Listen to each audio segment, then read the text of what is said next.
Tukang sepatu ini jadi nggak laku karena harus saingan sama tukang sepatu jalanan yang sering kasih diskon gede-gedean. Dia pun sedih banget, setiap orang yang mau masuk ke dalam toko sepatunya dia langsung mau ke toko sepatu tukang jalanan ini karena harganya lebih murah. Akhirnya dia diskon juga dong sepatunya sampai 95%.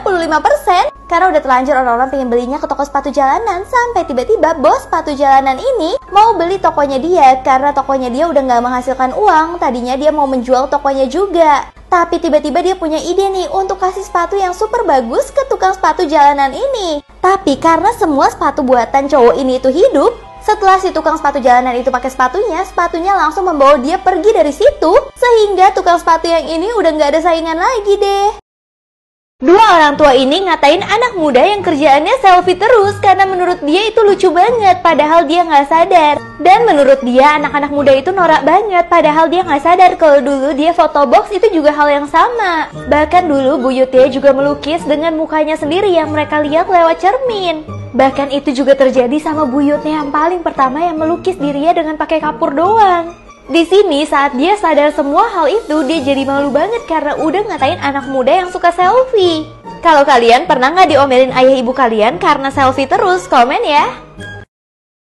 Bocil ini selalu pura-pura patah tulang supaya tangannya bisa ditutup pakai perban, padahal sebenarnya di dalam perbannya ada sesuatu. Jadi karena dia merasa dia itu keren banget pakai perban, dia itu akhirnya punya banyak teman kecuali satu orang ini yang nggak mau temenan sama dia. Ternyata sebenarnya di balik perban tersebut si bocil bukannya patah tulang, tapi tangannya itu semuanya berbulu dan bulunya banyak banget. Nah pas pada udah tahu kalau cewek ini berbulu, semuanya langsung musuhin dia kecuali satu temen yang merupakan musuh dia sebenarnya. Si cewek pun jadi baper sama cowok ini, tapi tetap aja cowok ini cuman nganggep ceweknya ini temen aja. Sampai pas udah besar si cewek masih baper sama cowoknya. Si cewek nggak ada tahu malunya, dia langsung cium cowok ini yang membuat cowok ini akhirnya diputusin sama pacarnya. Si cowok pun tambah kesel sama teman kecilnya yang masih ngejar-ngejar dia sampai sekarang.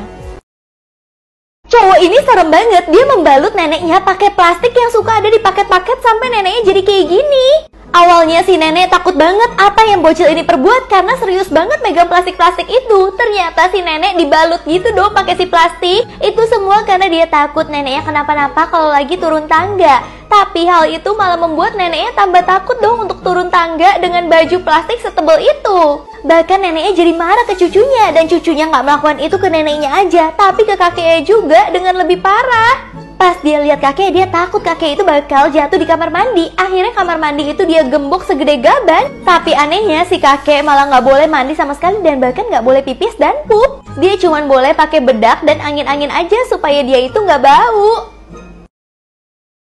Cewek ini nggak pernah diterima di dunia ini karena dia itu terlalu tinggi dan kayak raksasa. Bahkan untuk naik bus aja dia nggak pernah dikasih tempat duduk karena kalau dia duduk semua tempat duduk tuh jadi sempit. Untuk masuk lift aja dia benar-benar sesusah ini dan akhirnya dia tuh susah banget diterima di dunia manusia ini. Sampai tiba-tiba cewek ini udah capek banget di dunia manusia yang sepertinya tidak untuk dia. Dia pun mulai pulang ke kampung untuk bertemu dengan ibunya. Ternyata pas ketemu sama ibunya melihat cewek ini tuh bukan seperti raksasa sama sekali, seperti orang biasa pada umumnya aja. Ternyata kita itu seringkali dilihat berbeda sama orang lain, tapi cuma dengan ibu kita sendiri yang selalu melihat kita dengan wujud yang sama dan sempurna.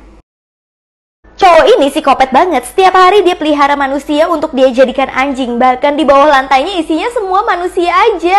Sampai suatu hari pacarnya yang gak tahu apa-apa soal dia pingin ngajak dia jalan. Dia pun mukanya langsung pura-pura baik banget, tapi dia malah menutup pintu dari pacar ini dan dia bilang mau siap-siap dulu. Ternyata dia mau ngerawat anjing-anjingnya dulu sebelum dia pergi sama pacarnya ini. Tapi karena pacarnya gak sabar, pacarnya cepet-cepetin dia dong. Dan ketika dia elus-elus anjingnya sebentar, dia udah punya niat lain nih, kalau dia bakal punya temen untuk anjing-anjing manusianya ini. Akhirnya pas lagi mau pacaran, dia malah masukin palu ke dalam jasnya. Ternyata cewek ini juga akan dijadiin peliharaannya untuk menemani manusia-manusia lainnya di bawah lantai.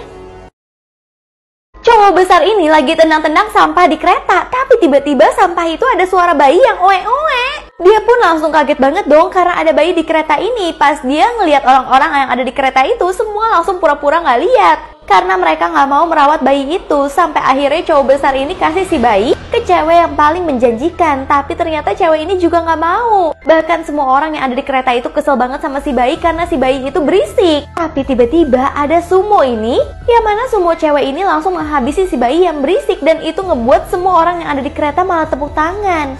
Ternyata semua orang di kereta ini lagi dites. Akhirnya kereta ini akan ditabrakin dan mereka semua di sana akan meninggal.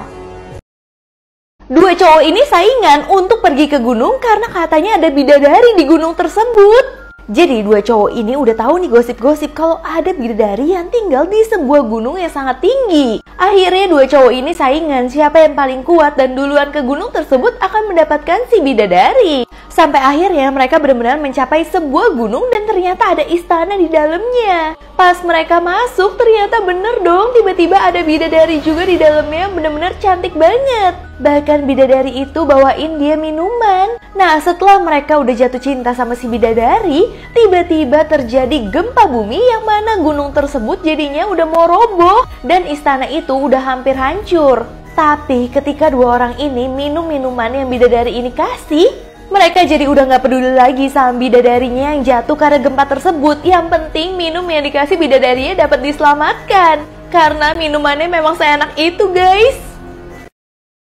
Zombie ini bingung banget kenapa dunia kebalik dan dia itu malah dikejar-kejar sama manusia. Padahal seharusnya dia itu yang makanin manusia. Sampai tiba-tiba ternyata zombie itu membawa sebuah tangan. Dan tangannya itu tangan manusia. Tapi sebenarnya dia itu dikejar-kejar bukan karena tangan tersebut.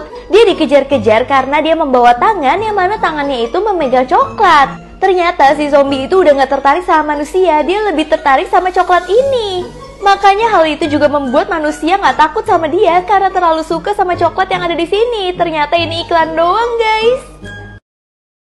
Vampir ini udah siap banget beli sup yang bisa membuat dia reinkarnasi menjadi manusia lagi. Bahkan vampir ini udah gak sabar banget pengen makan sup tersebut. Tapi anehnya nenek-nenek yang ada di dalam mesin sup itu tiba-tiba jadi pikun. Dia tiba-tiba jadi lupa gimana cara membuat sup agar setan itu bisa berubah menjadi manusia kembali di kehidupan selanjutnya. Yang mana ramuannya tiba-tiba bahkan keminum dia yang membuat si nenek lebih kacau lagi. Yang tadinya neneknya pikun aja, sekarang neneknya bahkan berubah menjadi cewek yang cantik banget. Dan cewek ini nggak tahu apa yang bisa dia perbuat. Dan akhirnya si vampir ini cuma bisa menunggu sup itu yang nggak pernah muncul juga sampai sekarang. Bahkan semenjak saat itu setan-setan udah nggak bisa lagi reinkarnasi menjadi manusia. Dua cowok gendut ini lagi bersaing nih siapa yang bisa kurus duluan dalam waktu 1 bulan doang. Jadi tiba-tiba dua cowok ini ngelihat cewek yang cakep banget di gym, tapi cewek tersebut gak peduli sama mereka. Akhirnya mereka saingan untuk siapa duluan yang bisa kurus supaya bisa mendapatkan cewek tersebut. Dan dengan sebentar aja ternyata cowok yang baju abu-abu itu bisa kurus dan bahkan langsung six pack. Padahal si cowok yang baju pink udah berusaha lebih keras untuk bisa mendapatkan badan seperti itu. Tapi kenyataannya banyak banget loh orang yang seperti cowok baju pink ini, yang dia makan angin aja tetap naik berat badannya. Kalau kalian tipe yang mana? Yang susah turun berat badan atau yang gampang banget? Komen ya!